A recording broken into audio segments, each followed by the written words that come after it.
Friends, ఇగో టమాటా రైస్కి టమాటాలు, అల్లం, తెల్లుల్లి, పచ్చిమిర్చి అన్నీ పోపు పెట్టాను. టమాటా దగ్గరగా మధ్య వేపించుకొని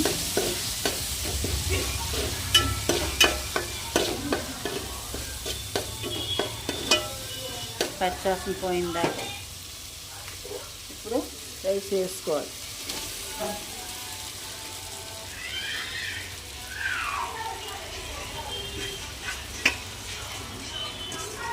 చూసారా, రైస్ వేసుకొని ఎగ్ తినేవాళ్ళు ఇవ్వండి. ఎగ్ ముందే మనం ఇలాగా వీటి దండ బుక్ చేసుకొని ఉంచుకోవాలి.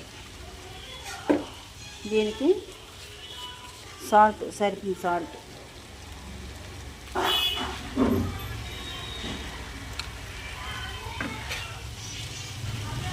కింద మీద కలుపుకోవాలి. ఇప్పుడు మాడి పద్దలేదు, ఇంకా అడుగు పెట్టేస్తుంది.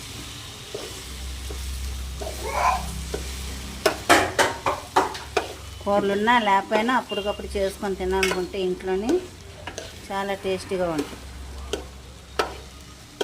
పిల్లల లంచ్ బాక్స్కి అయితే ఇంకా బాగుంటుంది, వాళ్ళు కూడా ఇష్టంగా తింటారు కదా.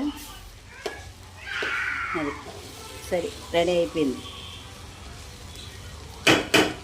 బిర్యానీ అయితే మనకు లేట్ అవుద్ది, కానీ ఎగ్ ఫ్రైడ్ రైస్ అయినా టమాటా రైస్ అయినా ఈజీగా అయిపోతుంది.